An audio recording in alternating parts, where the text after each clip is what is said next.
राधे राधे। हिंदू धर्म में एकादशी तिथि भगवान श्री हरि को समर्पित मानी जाती है।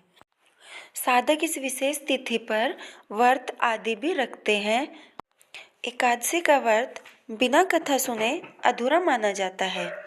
आइए अब हम आपको सुनाते हैं मोक्षदा एकादशी की कथा। कथा के अनुसार प्राचीन काल में वैखनस नाम के एक राजा गोकुल पर राज्य किया करते थे। एक रात जब वो सो रहे थे, उन्होंने सपने में देखा कि उनके पिता मृत्यु के बाद नरक की यातनाएं झेल रहे हैं। अपने पिता की ऐसी स्थिति देखकर राजा को बहुत ही ज्यादा दुख हुआ।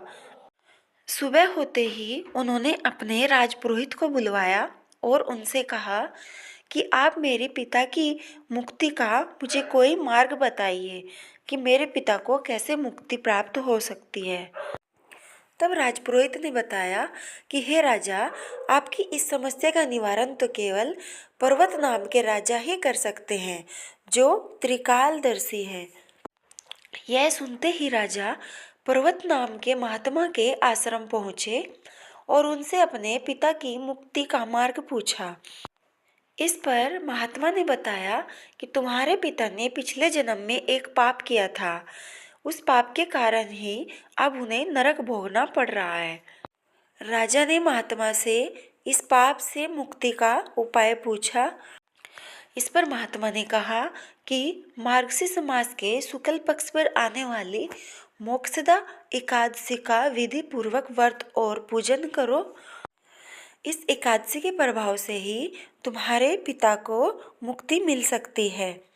यह सुनकर राजा ने ऐसे ही जब मोक्षदा एकादशी आई तो पूरे ही विधि विधान से व्रत और पूजन किया।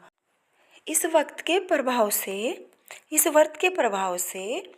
राजा के पिता को नरक से मुक्ति मिल गई और साथ ही साथ राजा को अपने पिता का आशीर्वाद भी प्राप्त हुआ। तो ऐसे ही जैसे राजा के पिता को मुक्ति प्राप्त हुई है, एकादशी का व्रत करने से सभी को मोक्ष के द्वार खुल जाते हैं। इसलिए जो भी कोई मोक्षदा एकादशी को विधि विधान से व्रत और पूजा करता है तो उसकी सभी इच्छाएं पूरी होती हैं और उसके जीवन में सुख समृद्धि और खुशहाली आती है। उसका पारिवारिक जीवन अच्छे से चलता है और हमारे पितरों को भी शांति प्रदान होती है।